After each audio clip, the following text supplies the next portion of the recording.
आकर के हम करेंगे। हमने G20 समिट के लिए दुनिया के सामने कहा है, one world, one family, one future, इस सोच को लेकर के चल रहे हैं। हमने क्लाइमेट को लेकर के दुनिया जो संकट से जूझ रही है, हमने रास्ता दिखाया है, लाइफ मिशन लॉन्च किया है, लाइफस्टाइल फॉर एनवायरमेंट। हमने दुनिया के सामने इंटरनेशनल सोलर अलायंस बनाया और आज दुनिया के कई देश इंटरनेशनल सोलर अलायंस का हिस्सा बन रहे हैं। हमने बायोडायवर्सिटी का महत्व देखते हुए बिग कैट अलायंस की व्यवस्था को हमने आगे बढ़ाया है। हमने प्राकृतिक आपदा के कारण, ग्लोबल वार्मिंग के कारण इंफ्रास्ट्रक्चर का जो नुकसान होता है, उसके लिए दूरगामी व्यवस्थाओं की जरूरत है और इसलिए coalition for disaster resilient infrastructure CDRI एक समाधान के रूप में दुनिया को दिया है। विश्व आज समुद्रों को संघर्ष का केंद्र बना रहा है, तब हमने दुनिया को सागर का प्लेटफॉर्म दिया है जो वैश्विक समुद्रिक शांति की गारंटी बन सकता है। हमने पारंपरिक चिकित्सा पद्धतियों को बल देते हुए WHO का ग्लोबल लेवल का सेंटर हिंदुस्तान में बनाने की दिशा में काम किया है। हमने योग और आयुष के द्वारा विश्व कल्याण और विश्व के स्वस्थता की दिशा में काम किया है और आज भारत विश्व मंगल की मजबूत नींव डाल रहा है। इस मजबूत नींव को आगे बढ़ाना हम सबका काम है, हम सबकी जिम्मेवारी है। मेरे प्यारे परिवारजनों, सपने अनेक है, संकल्प साफ है, नीतियां स्पष्ट है, नियत के सामने कोई सवाल या निशान नहीं है, लेकिन कुछ सच्चाइयों को हमें स्वीकार करना पड़ेगा और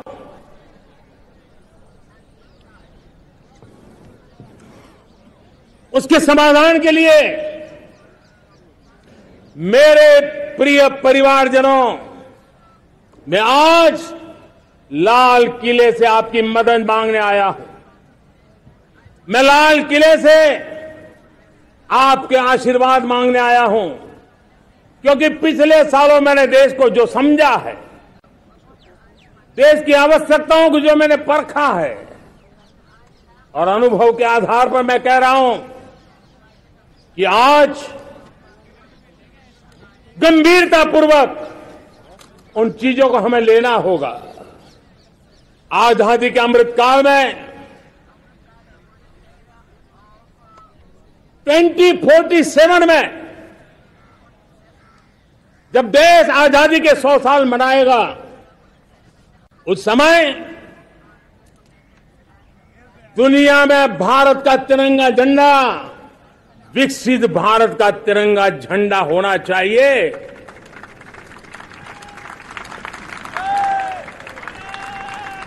रत्ती भर भी हमें रुकना नहीं है, पीछे नहीं हटना है और इसके लिए शुचिता, पारदर्शिता और निष्पक्षता, ये पहली मजबूती की जरूरत है। हमें उस मजबूती को जितना ज्यादा खाद पानी दे सकते हैं, संस्थाओं के माध्यम से दे सकते हैं, नागरिक के नाते दे सकते हैं, परिवार के नाते दे सकते हैं, ये हमारा सामूहिक दायित्व होना चाहिए। और इसलिए पिछले 75 साल का इतिहास देखिए, भारत के सामर्थ्य में कोई कमी नहीं थी। अरे जो देश कभी सोना की चिड़िया कहा जाता था, वो देश क्यों न फिर से उस सामर्थ्य को लेकर के खड़ा हो सकता है। मेरा अटूट विश्वास है साथियों, मेरे प्रिय परिवारजनों, मेरा अखंड अटूट एक निष्ठ विश्वास है कि 2047 में जब देश आजादी के 100 साल मनाएगा, मेरा देश विकसित भारत बन के रहेगा। और ये मैं मेरे देश के सामर्थ्य के आधार पर कह रहा हूं, मेरे उपलब्ध संसाधनों के आधार पर कह रहा हूं और सबसे ज्यादा 30 से कम आयु वाली मेरी युवा शक्ति के भरोसे कह रहा हूं, मेरी माताओं बहनों के सामर्थ्य के भरोसे कह रहा हूं। लेकिन उसके सामने अगर कोई रुकावट है, कुछ विकृतियां पिछले 75 साल में ऐसे घर कर गई है, हमारी समाज व्यवस्था का ऐसा हिस्सा बन गई है कि कभी कभी तो हम आंख भी बंद कर देते हैं। अब आंख बंद करने का समय नहीं है। अगर सपनों को सिद्ध करना है, संकल्प को पार करना है, तो हमें ये आंख मिचौली बंद करके, आंख में आंख मिला करके 3 बुराइयों से लड़ना बहुत समय की मांग है। हमारे देश की सारी समस्याओं की जड़ में भ्रष्टाचार ने दिमक की तरह देश की सारी व्यवस्थाओं को, देश के सामर्थ्य को पूरी तरह नोच लिया है। भ्रष्टाचार से मुक्ति, भ्रष्टाचार के खिलाफ जंग हर इकाई में, हर क्षेत्र में। और मैं देशवासियों, मेरे प्रिय परिवारजनों, ये मोदी के जीवन का कमिटमेंट है। ये मेरे व्यक्तित्व का एक कमिटमेंट है कि मैं भ्रष्टाचार के खिलाफ लड़ाई लड़ता रहूंगा। दूसरा, हमारे देश को नोच लिया है परिवारवाद ने। इस परिवारवाद ने देश को जिस प्रकार से जकड़ के रखा है, उसने देश के लोगों का हक छीना है। और तीसरी बुराई तुष्टीकरण की है। ये तुष्टीकरण में भी देश के मूलभूत चिंतन को, देश के सर्वसमावेशक हमारे राष्ट्रीय चरित्र को दाग लगा दिए हैं, तहस नहस कर दिया है इन लोगों ने। और इसलिए मेरे प्यारे देशवासियों, इसलिए मेरे प्यारे परिवारजनों, हमें इन 3 बुराइयों के खिलाफ पूरे सामर्थ्य के साथ लड़ना है। भ्रष्टाचार, परिवारवाद, तुष्टीकरण, ये चुनौतियां हमारे, ये ऐसी चीजें पनपी है जो हमारे देश के लोगों का जो आकांक्षा है उसका दमन करती है। हमारे देश के कुछ लोगों के पास जो छोटा मोटा सामर्थ्य है उसका शोषण करती है। ये ऐसी चीजें हैं जो हमारे लोगों की आशा आकांक्षाओं को सवाल या निशान में गाड़ देती है। हमारे गरीब हो, हमारे दलित हो, हमारे पिछड़े हो, हमारे पसमानदा हो, हमारे आदिवासी भाई बहन हो, हमारी माताएं बहनें हो, हमने सबने उनके हकों के लिए इन 3 बुराइयों से मुक्ति पानी है। हमें भ्रष्टाचार के खिलाफ एक नफरत का माहौल बनाना है। जैसे गंदगी हमें नफरत पैदा करती है ना मन में, गंदगी पसंद नहीं है, ये सार्वजनिक जीवन की इससे बड़ी कोई गंदगी नहीं हो सकती। और इसलिए हमारे स्वच्छता अभियान को एक नया मोड़ ये भी देना है कि हमें भ्रष्टाचार से मुक्ति पानी है। सरकार टेक्नोलॉजी से भ्रष्टाचार की मुक्ति के लिए बहुत प्रयास कर रही है। आपको जानकर के हैरानी होगी, इस देश में पिछले 9 साल में एक काम मैंने ऐसे किया, आंकड़ा सुनोगे तो लोग कहेंगे मोदी ऐसा करता है, जैसे 10 करोड़ लोग करीब करीब जो गलत फायदा उठाते थे वो मैंने रोक दिया। तो आप में से कोई कहेगा आपने लोगों से अन्याय कर दिया। जी नहीं, ये 10 करोड़ कौन लोग थे? ये 10 करोड़ वो लोग थे जिनका जन्म ही नहीं हुआ था और उनके नाम पर उनके विडो हो जाते थे, वो वृद्ध हो जाते थे, वो दिव्यांग हो जाते थे, फायदे लिए जाते थे। 10 करोड़ ऐसे बेनामी जो चीजें चलती थी उसको रोकने का पवित्र काम, भ्रष्टाचारियों की संपत्ति जो हमने जब्त की है ना, वो पहले की तुलना में 20 गुना ज्यादा की है। मेरे प्यारे परिवारजनों, ये आपकी कमाई का पैसा लोग लेकर के भागे थे, 20 गुना ज्यादा संपत्ति को जब्त करेगा। और इसलिए लोगों की मेरे प्रति नाराजगी होना बहुत स्वाभाविक है, लेकिन मुझे भ्रष्टाचार के खिलाफ की लड़ाई को आगे बढ़ाना है। हमारे सरकारी व्यवस्था ने पहले कैमरा के सामने तो कुछ हो जाता था, लेकिन बाद में चीजें अटक जाती थी।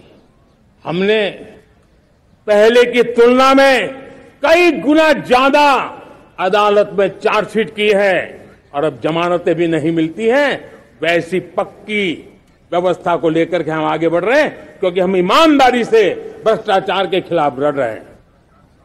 आज परिवारवाद और तुष्टीकरण, इसने देश का बहुत बड़ा दुर्भाग्य किया है। अब लोकतंत्र में ये कैसे हो सकता है कि पॉलिटिकल पार्टी, और मैं विशेष बल दे रहा हूं पॉलिटिकल पार्टी, आज मेरे देश के लोकतंत्र में एक ऐसी विकृति आई है जो कभी भारत के लोकतंत्र को मजबूती नहीं दे सकती। और वो क्या है बीमारी? परिवारवादी पार्टियां। और उनका तो मंत्र क्या है?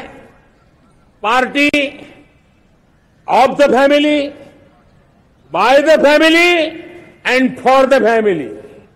इनका तो जीवन मंत्र यही है कि उनकी पॉलिटिकल पार्टी, उनका राजनीतिक दल परिवार का, परिवार के द्वारा और परिवार के लिए, परिवारवाद और भाई भतीजावाद प्रतिभाओं के दुश्मन होते हैं, योग्यता को नकारते हैं, सामर्थ्य को स्वीकार नहीं करते हैं। और इसलिए परिवारवाद इस देश के लोकतंत्र की मजबूती के लिए उसकी मुक्ति जरूरी है। सर्वजन हिताय सर्वजन सुखाय, हर किसी को हक मिले इसलिए, और सामाजिक न्याय के लिए भी ये बहुत। उसी प्रकार से तुष्टीकरण ने सामाजिक न्याय का सबसे बड़ा नुकसान किया। अगर सामाजिक न्याय को तबाह किसने किया है तो ये तुष्टीकरण की सोच, तुष्टीकरण की राजनीति, तुष्टीकरण का सरकारी योजनाओं का तरीका, इसने सामाजिक न्याय को मौत के घाट उतार दिया है। और इसलिए हमें तुष्टीकरण, भ्रष्टाचार, ये विकास का सबसे बड़ा दुश्मन है। अगर देश विकास चाहता है, देश 2047 विकसित भारत का सपना का साकार करना चाहता है, तो हमारे लिए आवश्यक है कि हम किसी भी हालत में देश में भ्रष्टाचार को सहन नहीं करेंगे। इस मूड को लेकर के चलना चाहिए। मेरे प्यारे परिवारजनों, हम सबका एक बहुत बड़ा महत्वपूर्ण दायित्व है। आपने जिस प्रकार से जिंदगी जी है, हमारे आने वाली पीढ़ी को ऐसी जिंदगी जीने के लिए मजबूर करना, यह हमारा गुनाह है। यह हमारा दायित्व है कि हमारे आने वाली पीढ़ी को हम ऐसा समृद्ध देश दें, ऐसा संतुलित देश दें, ऐसा सामाजिक न्याय की धरोहर वाला देश दें, ताकि छोटी छोटी चीजों को पाने के लिए उन्हें कभी भी संघर्ष न करना पड़े। हम सभी का कर्तव्य, हर नागरिक का कर्तव्य है, और ये अमृत काल कर्तव्य काल है। हम कर्तव्य से पीछे नहीं उठ सकते। हमें वो भारत बनाना है जो पूज्य बापू के सपनों का था। हमें वो भारत बनाना है जो हमारे स्वतंत्र सेनानियों का सपना था। हमें वो भारत बनाना है जो हमारे वीर शहीदों का था, हमारी वीरांगनाओं का था, जिन्होंने मातृभूमि के लिए अपना जीवन दे दिया था।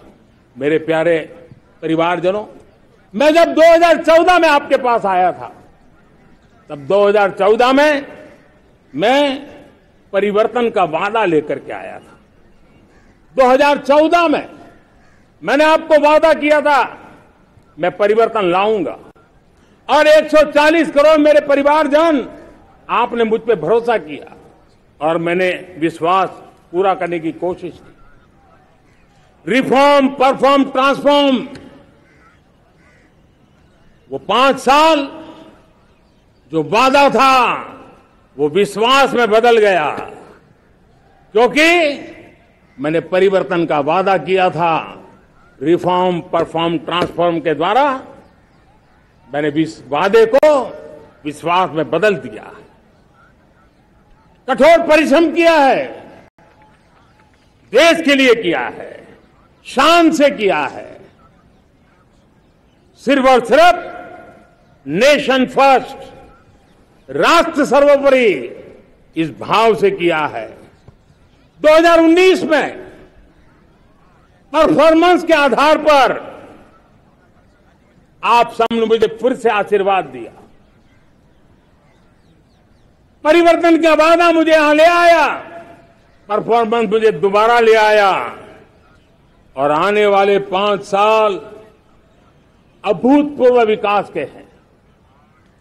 2047 के सपने को साकार करने का सबसे बड़ा स्वर्णिम पल आने वाले 5 साल है और अगली बार 15 अगस्त को इसी लाल किले से मैं आपको देश की उपलब्धियां, आपके सामर्थ्य, आपके संकल्प, उसमें हुई प्रगति, उसकी जो सफलता है, उसके गौरवगान, उससे भी अधिक आत्मविश्वास के सामने आपके सामने मैं प्रस्तुत करूंगा। मेरे प्यारे प्रियजनों, मेरे परिवारजनों, मैं आप में से आता हूं, मैं आपके बीच से निकला हूं, मैं आपके लिए जीता हूं। अगर मुझे सपना भी आता है तो आपके लिए आता है, अगर मैं पसीना भी बहाता हूं तो आपके लिए बहाता हूं, क्योंकि इसलिए नहीं कि आपने मुझे दायित्व दिया है, मैं इसलिए कर रहा हूं कि आप मेरे परिवारजन हैं और आपके परिवार के सदस्य के नाते मैं आपके किसी दुख को देख नहीं सकता हूं, मैं आपके सपनों को चूर चूर होते नहीं देख सकता हूं, मैं आपके संकल्प को सिद्धि तक ले जाने के लिए आपका एक साथी बन करके, आपका एक सेवक बन करके, आपके साथ जुड़े रहने का, आपके साथ जीने का, आपके लिए जूझने का मैं संकल्प लेकर के चला हुआ इंसान हूं। और मुझे विश्वास है हमारे पूर्वजों ने आजादी के लिए जो जंग लड़ा था, जो सपने देखे थे, वो सपने हमारे साथ है।